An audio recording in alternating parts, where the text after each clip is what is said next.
Guys welcome back to our channel Subbubujji official. మేమైతే కంచె వేసామండి.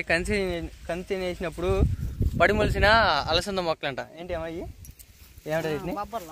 బొబ్బర్లు అంటారు కదండి. అవి ఆ బొబ్బరి విత్తనాలు అని పడి మొలిచినాయి. బొబ్బర్లు అంటే అవి పెద్ద సైజ్ అంట, ఇవేమో చిన్న సైజ్ అండి. ఇవి పడి మొలిచినాయి అలసందలు. వీటిని అలసందలు అంటారంట. చూపి సార్ ఇదిగోండి చూడండి.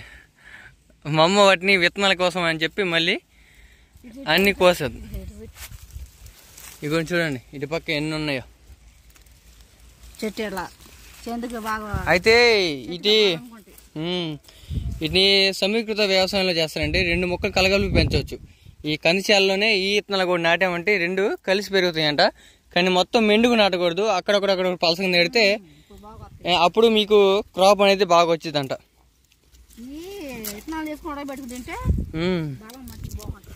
ఇప్పుడు మన కందికాయలు ఎట్ట ఉడకబెట్టి తింటామో ఆ విధంగా వీటిని కూడా ఉడకబెట్టి తింటారంట. చాలా బలం అంట. ఇవి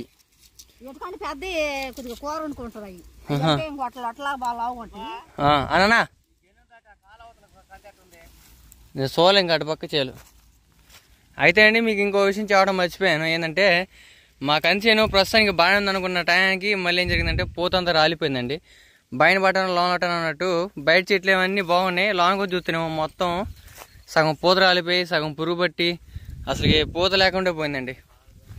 అయితే ఈ చేనేమో సగం మొన్న వరద దెబ్బకి సగం కొట్టుకుపోతే ఇప్పుడేమో మళ్ళీ పురుగు దెబ్బకి మళ్ళీ ఎండ దెబ్బకి వీటన్నిటికీ ఏందానికి వ్యవసాయం చేసేది నాకు అర్థం కాదు. పెట్టిన పెట్టుబడి కూడా రాకపోతుంటే రైతు ఎట్టబోతాడు. ఇంకా ఇదంటే పరిస్థితి, రైతుల పరిస్థితి అయితే ప్రస్తుతానికి.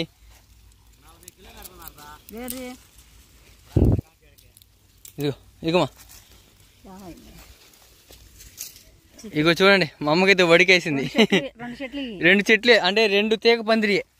దీని పందిరి అక్కడ ఉంది, దీని పాదు. సన్న మొక్క కనబడుతుందండి, దాని పాదే అది. ఆ ఒక్కటే ఇంత పెద్ద చెట్టుని అల్లేసుకుంది ఉండదులే. అయితే అండి మా పొట్టి పిల్లని కూడా ఇక్కడికి తోలుకొచ్చాను. ఇదైతే మా మేకపిల్ల అయితే మేసరి అందులో ఉంది. కందికాయలని తెగ తింటుంది. అయ్యో చూడండి మా పిల్లని కూడా. అంటే ఇక్కడ మొన్న వరద దెబ్బకి సగం చేను పోయింది కదండి. ఆ చేనులో పొట్టేలు మేపుకోవడానికి పనికి వచ్చిందని చెప్పి ఇక్కడ పొట్టేల పిల్లలు మేపుతా ఉన్నాను. ఏంటి ఇంకా అలసందకాయలు అయితే కోయడం అయిపోలేదు. బొబ్బర్లు ఇంకా చాలా ఉన్నాయి. వీటిని ఎందుకంటే కోస్తుంది ఇప్పుడు ఈసారి ఎప్పటికైనా విత్తనాల కోసం అని చెప్పి సేకరిస్తున్నాం మొత్తం. ఈ ఎలా మొలిచాయంటే అంతకుముందు మేము కంది విత్తనాలు పెట్టేటప్పుడు వాటితో పాటు ఈ విత్తనాలు కూడా పెట్టారు. అంటే ఈ పడి మొలిచిన విత్తనాలు అన్నమాట. వీటి కోసం వేయలేదు కానీ ఈ మొలిచినాయి కంది విత్తనాల్లో కలిసి ఇది కూడా పాతిపడి పెద్ద చెట్టు అయింది. ఈ కంచెల బదులు ఈ బొబ్బర్లు నాటినగా బ్రహ్మాండం మొలిచాయి. ఇవి బాగా రేట్ అంటండి. అయితే ఇది తీగ పందిరి కోసం చెప్పి కంచెట్లు సుమారు వేయాలి. కంచెట్లు ఎత్తే వాటికి అల్లుకుపోయి ఈ దోహదపడతాయి బాగా ఎదిగి రావడానికి. చూడండి కోసి కొంది ఇంకా అవుతుంది. పొడి పిల్లండి ఇప్పుడు పొడి పిల్లండి వాటికి పెడదాం. అయితే పొడి పిల్ల కూడా పెట్టచ్చండి. ఈ బలం. అయితే వీటిని ఉడకబెట్టి కానీ నానబెట్టి కానీ ఒక 12 గంటలు నానబెట్టి కానీ లేకుండా ఉడకబెట్టి కానీ పెడితే పిల్లలకి చాలా బలం. పొట్టే పిల్లలకి అయితే ఈ మాకైతే ప్రస్తుతం కొన్ని ఉన్నాయి కాబట్టి వీటిని వచ్చే సంవత్సరానికి విత్తనం కోసం దాపెడతాం. ఎక్కడ ఈ పచ్చి అయితే ఒకేసారి ఒలుచుకొని తినేచ్చు అండి, బాగుంటాయి. మా అమ్మ తిని చూపిస్తాను. అమ్మ తింటావు 2 ఇవి తిను 2 తిను. అక్కడ మా అమ్మ మొలుతుంది.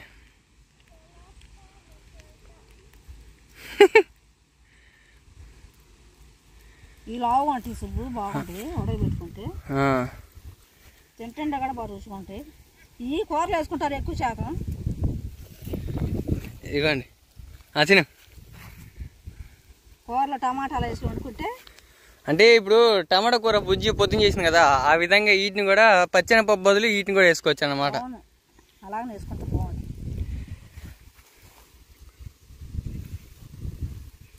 ఇంకా ఎక్కడ పడి ఉంటాయమ్మా? ఇంకా సూపరా? సూపరు.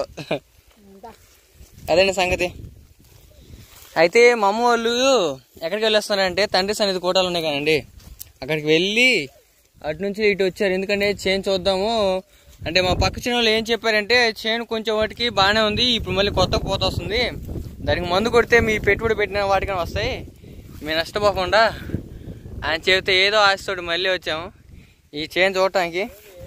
దీనికి రేపు పొద్దున మందు కొట్టియాలి, మళ్ళీ రేపు మందు కొట్టిస్తే ఏ మాత్రం ఏమైనా అవకాశం ఉండదని చూడవచ్చు. వద్దులే ఆడపో, ఆడంటే ఆడే మేసి ఉంటాయమ్మా. ఇగో చూడండి, ఇగో అంటే ఇటు బయట పక్క బాగా విశాలం ఉండేసరికి మొక్క అనేది బాగా ఎదిగి కాపు కూడా బాగానే వచ్చింది. కాపు బాగా వచ్చింది కానీ మళ్ళీ ఇక్కడ మైనేసిందంటే పురుగు పట్టింది. బాగా పురుగు పట్టేసరికి మళ్ళీ ఆ కందిగా ఎండిపోయి మళ్ళీ కొత్త పూత వస్తుంది. ఇదొక సీజన్ లేక పడుతున్నట్టుంది దీని వ్యవహారం అమ్మా. అయితే అండి మా చేను పరిస్థితి ప్రస్తుతానికి ఇలా ఉంది. బయట పట్టడం లోన్ పట్టడం అన్నట్టు బయట పక్క ఈ విధంగా ఉందా, లోన్కి అయితే ఇంకోలాగా ఉంది. ఇది మొత్తానికి అయితే మా కష్టాలు. ఇగో ఈ కాయకు చూడండి ఎన్ని పురుగులు, ఏమి ఇత్తనం లేదు, ఇంకా డొల్లే లొట్టే, ఇది అంతా డొల్లే నానగాలి. అది ఈ చెట్టే ముందే కాపొచ్చి ముందే ఎడిమేది, దీని ఎప్పుడు కోయాలా, ఇదంటే ఎప్పుడు పండాలా, ఇట్టు ఉందండి ప్రస్తుతం మా కష్టాలు అయితే. మొత్తానికి ఇక్కడ 4 ఎకరాలు వేసాం, 2 సార్లు డ్రోన్తో కొట్టించాం, 2 సార్లు ట్రాక్టర్తో కొట్టించాం, 2-3 సార్లు నాగలు గొర్రెలు ఇవన్నీ వేయించాం. ఎంత సాగు చేసాం దీనికి, ఎంత వ్యవసాయం చేసాం. కొన్నాడికి రెక్కలు కూడా అరిగిపోతాయి వీటి సాగరికి, ఇది వచ్చే లాభం ఏందో కానీ. అయితే మా అమ్మ చెక్ చేస్తుందండి, ఎందుకంటే మా తాతగారు మా అమ్మ వాళ్ళ నాన్నగారు అయితే ఆ పూర్వం నుంచి వ్యవసాయం చేస్తాడు. ఆయనకి 10 ఎకరాల దాకా ఉండేది ఒకప్పుడు, ఇప్పుడు లేదు ప్రస్తుతానికి. అయితే ఆయనకి వ్యవసాయం అంటే చాలా పిచ్చి అండి. ఇంకా టైం కాకముందే ఉదయాన్నే 4ంటికి లేచి చేనుకి వెళ్తాడు, అంత పిచ్చి చేను అంటే.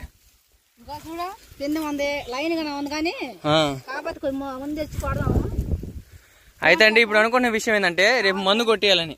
5,000 అయితే అయినాయి కానీ ఇంకెట్లా ఇంకా వేసిన రానికి పెట్టుబడులని వస్తాయిగా. ఇక పురుగు చూడు, ఇది ఈ పురుగు అండి, ఈ చెత్త పురుగు, ఏది ఈ చెత్త పురుగు అంతా చేస్తుంది. ఇది పందుకోకలా ఉంది, కాయలన్నీ తిని మా కాయలన్నీ తింటుందండి. ఇది ఎలా ఉంది, దాన్ని ఏం చేయలే అర్థం కావట్లేదు. మరి ఇప్పుడు ఏం కొడితే మళ్ళీ పోత అంటున్నారు, మరి మళ్ళీ కాయ 5 రోజులకి అంటున్నారు. అయినా చూద్దాం కొట్టి. ఓకే దేవుడి చెప్తాం, అట్టయితే అట్టయింది, కొంచెం ఖర్చు మాత్రమే, మా కవర్లు చేయను, ఇది మా సొంత పొలం కూడా కాదు, అటు పోకుండా అంతే ఉంటుంది. చూద్దాం అంతే వారికి అట్టయితే అట్టయింది అండి.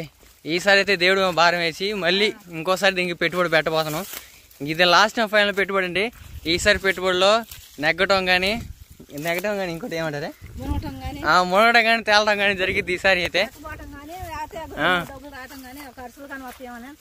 అదండి సంగతి. మొత్తానికి అయితే ఇవన్నీ మా సొంత పొలాలు కాదు, కౌలుకి వేసినాయే. అంటే ఇంటికాడ అంటే వ్యవసాయం చేసేది కానీ దీన్ని వదిలిపెట్టలేక మళ్ళీ ఏదో ఒకటి వేయాలని చెప్పి కరువు కాలం కదా. అదిగోండి ఇదొక మడి, ఈ కింద ఒక మడి, దీని కింద ఇంకో 2 మళ్ళు, మొత్తానికి అయితే ఒక 4 ఎకరాలు చేయనండి. ఇదంతా కూడా చేనుకి వచ్చిందండి. ఆశిత ఎక్కడికి వచ్చామా? చేనుకి వచ్చావా? ఎందుకు వచ్చు? కందికాయల కోసమా? ఏంటి అయ్యి? కందికాయలా? ఎందుకు అయ్యి? అబ్బాయి కోసపోతున్నావు ఆదర్శకి? ఇజుడు హాయ్ చెప్పు, హాయ్ చెప్పమా. ఇజ్జుడు నాకెళ్ళాడు హాయ్ అను, హాయ్ అనమా అనవా. ఇజ్జుడు నాకెళ్ళాడు.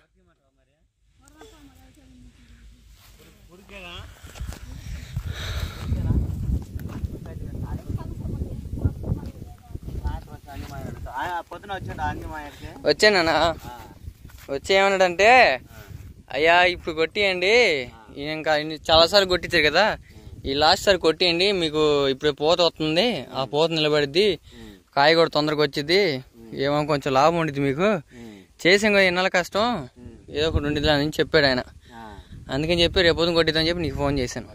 అది సంగతి. నేను సాయంత్రం వస్తా కానీ అన్ని మనం కలిసి ఆ, ముందు కనుక్కొని చేద్దాం కదా. ఓకే టైం అవుతుందా వచ్చేసి ఇంకా నేనే బయలుదేరుతున్నా.